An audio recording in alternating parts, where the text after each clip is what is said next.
Hey guys, this is Mike Tarallo with Qlik, and in this video I'm continuing to make you familiar with Qlik GeoAnalytics by introducing the operator in the Qlik GeoAnalytics connector known as Spatial Index.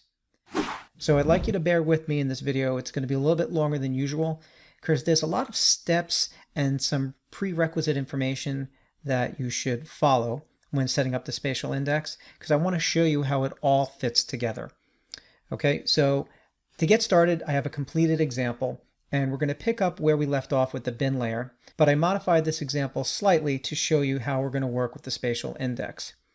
To make a long story short, the spatial index basically creates an imaginary boundary or grid layer on top of your existing data points of locations, and then when used with the visible selection option within the map layer, it automatically selects within your viewing area those points. And you can see, due to the associative nature of the Qlik associative engine, the other charts are actually updating as I continue to zoom in. And you can see the number of reports and locations are starting to reduce. Now, as I keep going in, I have some thresholds that I've set for the visibility. And what we can see is that we went from the hexagonal bin layer now to the individual location points that are representing the different crimes that occurred in the Chicago area. And then I also have some color persistency set up. So if I just wanted to see all thefts, I select theft, and all of the red triangles now show me theft. If I also select, let's say, assault, now we can see the comparison of theft and assault. So we're going to build this. It is going to take a little bit longer than the quicker 5-minute videos, etc. Do understand this is the 4th video in the series, so I'll make sure you have the other prerequisite videos as well so you can kind of build up this example, and I will include this sample as well. So let's get started building this. So to get started, I actually have a template of where we left off when we finished the binning example. And here we go. Okay, so we have, just to recap, a bar chart, a KPI object, and the Qlik GeoAnalytics map with the Qlik GeoAnalytics area layer.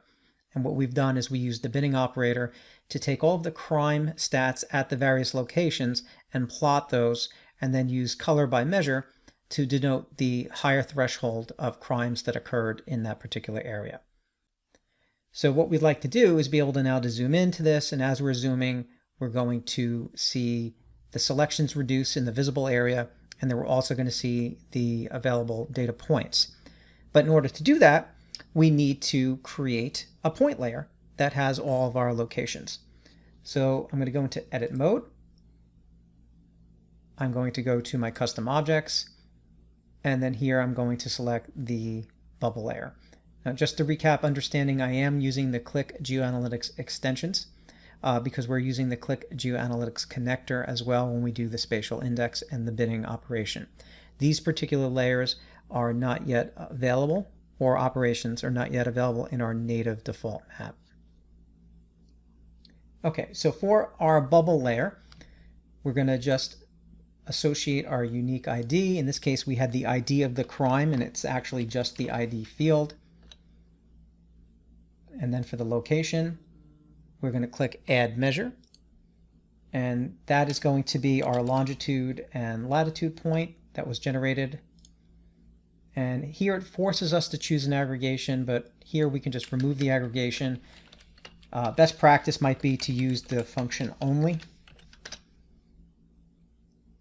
And now you can see all of the points related to those IDs.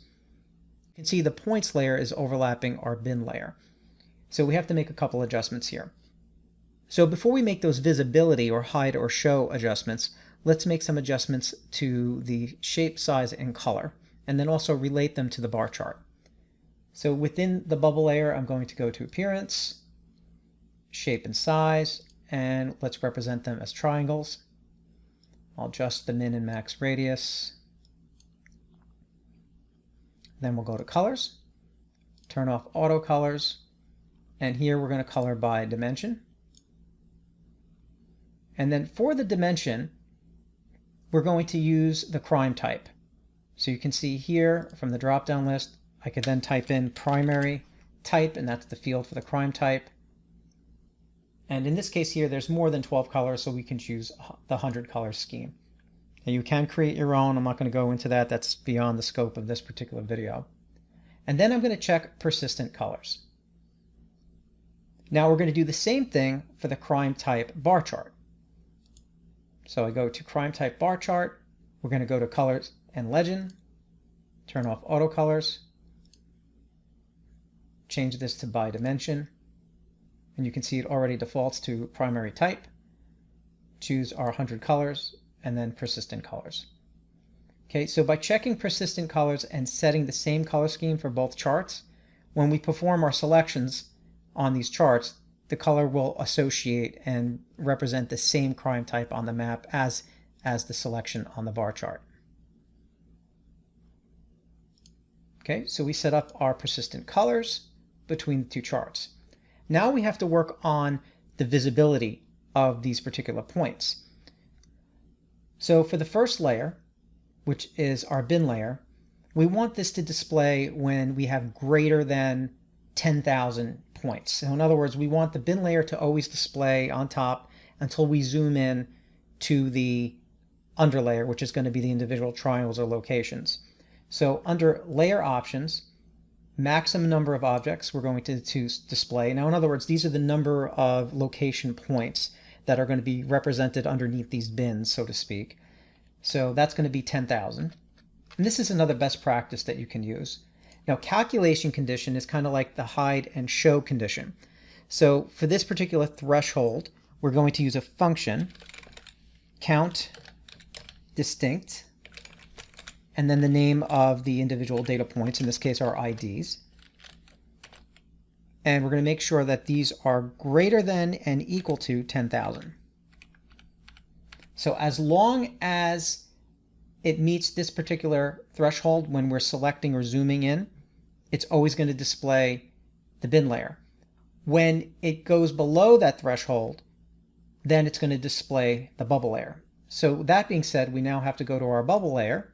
We have to also change our hide show condition. So maximum number of objects here will be 10,000.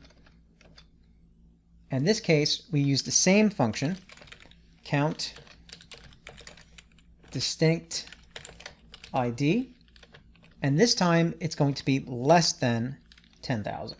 So when we get less than 10,000 points, then display the individual triangles. So right here now, we're not introducing spatial index yet. We're just introducing the fact that as we continue to zoom at certain zoom levels, depending on when the number of points are selected, it's either going to hide or show those individual points. Now, being that we haven't performed any of those selections as we're zooming, it's still showing us the bin layer. But for example, if I was to just select, let's say, robbery, and yeah, let's just use robbery. So it's at 6,685. You can see that the hexagonal layer disappeared, and now we see the 6,000 triangle points for robbery. Okay, so now what we want to do is we want to be able to use our visible area. So when we pan and when we zoom, it's going to reduce the selection like I showed you in the opening example. And we do that with the spatial index operator. So to get to that spatial index operator, we go to our data load editor. And this is going to be very similar to what we did in the other examples, using the Qlik GeoAnalytics connector, selecting an operation, and then putting in some parameters. So just to recap, I'm bringing in this crime data, and in the opening video I did show where you can get this data available publicly. For those of you who might want to see that again, you can see that there is the Crimes 2018 City of Chicago data set that is available here publicly on the website that you can download as well. Okay, but to get back to that, you can see we have an alias. That is our table that has all our crime data in it. So I'm going to copy that table alias, and there's the ID field, and then we automatically created this longitude and latitude, which is the geometry point or the coordinate. So those are the fields I'm going to need. So I'm going to create a new tab, call this spatial index. I'm going to put it after the binning. And then I just do this for notes purposes. That is the alias. Then we're going to need the longitude underscore latitude field, geometry point, and then we also need the ID field. Okay, so these are just notes for me to allow you to see the parameters we're going to fill in. Then I go to my GeoAnalytics connector and click Select Data. My operation this time is going to be Spatial Index. And as I mentioned, this creates a number of indice tables that, when working with the map settings, creates this imaginary layer, grid, or boundaries that you define, the radius of those boundaries, also in degrees. And there's a special formula that you need to understand when doing this. You could go to a couple of websites that talk about this type of formula. I actually have it, I think, right here. How big is a degree of latitude and longitude? And it talks about 1 degree of latitude, 1 minute of latitude, etc. Because, you know, the Earth is not a perfect sphere, right? It's wider around the middle and narrower at the top. I'm not going to pretend I understand all of this information, but for example, I know 1 degree is about 69 miles. So 0.1 degrees is 6.9 miles. 0.001 is 0.069 miles. Basically, when you define these parameters for the operations, you're defining the height and the width of these grids and the number of grids that are going to be available to perform the selection of those underlining points. So these are the ones that are used by default, but this also depends on the density of your data, right? So if you're looking at, let's say, earthquakes, which are stretched out across the world, you might want to have your grid sizes a lot bigger. Since I'm actually just focusing in on the Chicago area and the density in that smaller area, I might want my grid size or boundary size to be a little bit smaller.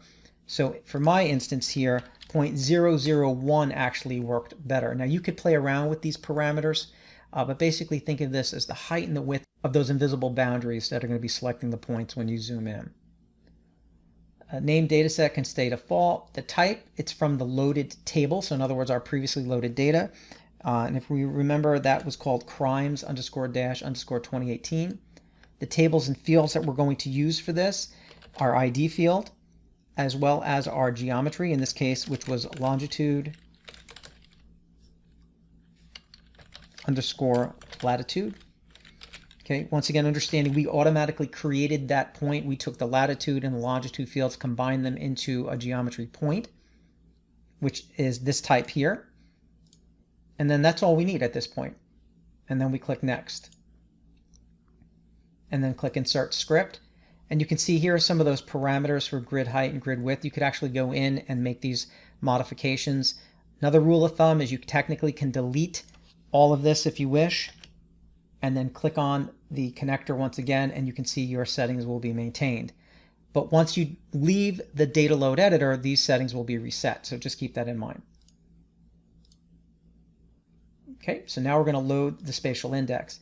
Now I want you to keep note of what happens here when the data gets loaded. We're loading in our crime stats data, we're loading in the data for the binning, and then you're going to see we're loading in the data for the spatial index, and it creates these index tables.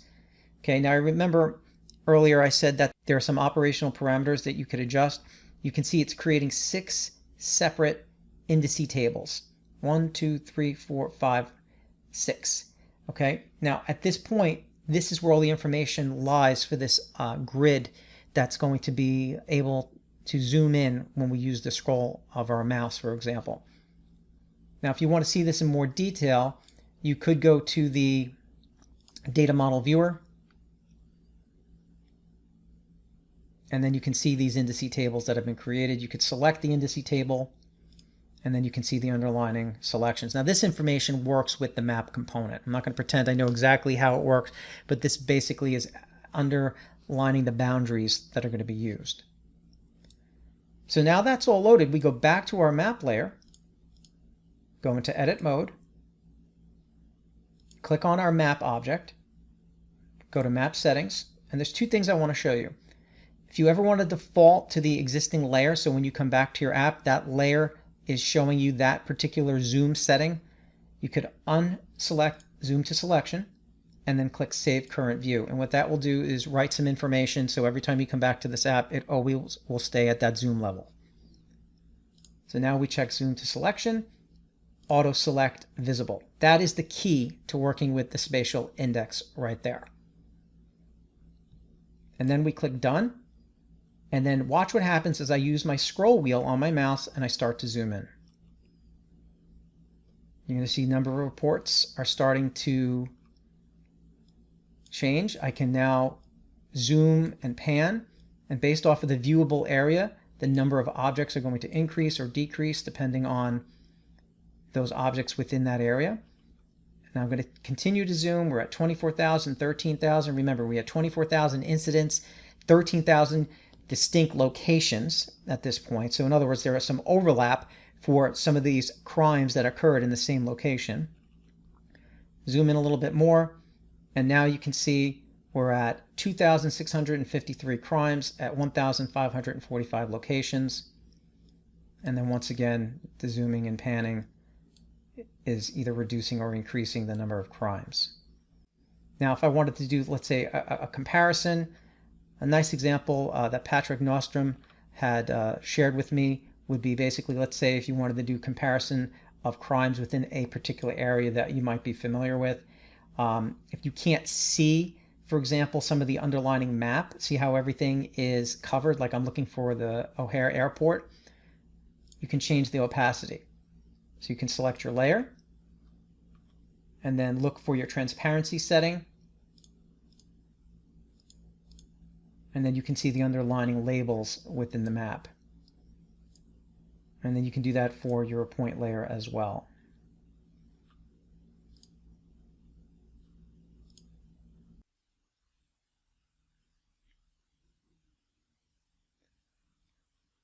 So a nice little example that was shared with me by one of my colleagues was to compare the types of crimes that occurred near the O'Hare Airport. So you could see here on the map in this particular area here, we could look at the different types of crimes, and maybe we could compare theft with assault, for example, or motor vehicle theft to see if there's any thefts near the airport. And you can see there's actually not any motor vehicle theft. Actually, one motor vehicle theft reported at the, or 30 of them reported in this particular location. Okay, so here's another perfect example of that, looking at this viewable area. Okay, so selecting motor vehicle theft, 27 incidents, and then within 7 locations. 1, 2, 3, 4, 5, 6, 7. And then the surrounding area. It's actually better viewed looking at the maximum area here. Okay, but at this point you get the understanding of how the spatial index works and how the select visible works. Okay, so as I mentioned, a little bit longer, but definitely some valuable information in here to help you make more advanced Qlik GeoAnalytics types of analysis. If you have any questions, of course, leave them in the comments where this video is posted, whether it's in YouTube or the Qlik community. And don't forget to check out these other great resources to learn more about Qlik and QlikSense, as well as Qlik GeoAnalytics. Definitely want to hear from you, so speak up and let me know what you think. All right, guys, hope this was helpful. Take care, and I'll see you on the next video.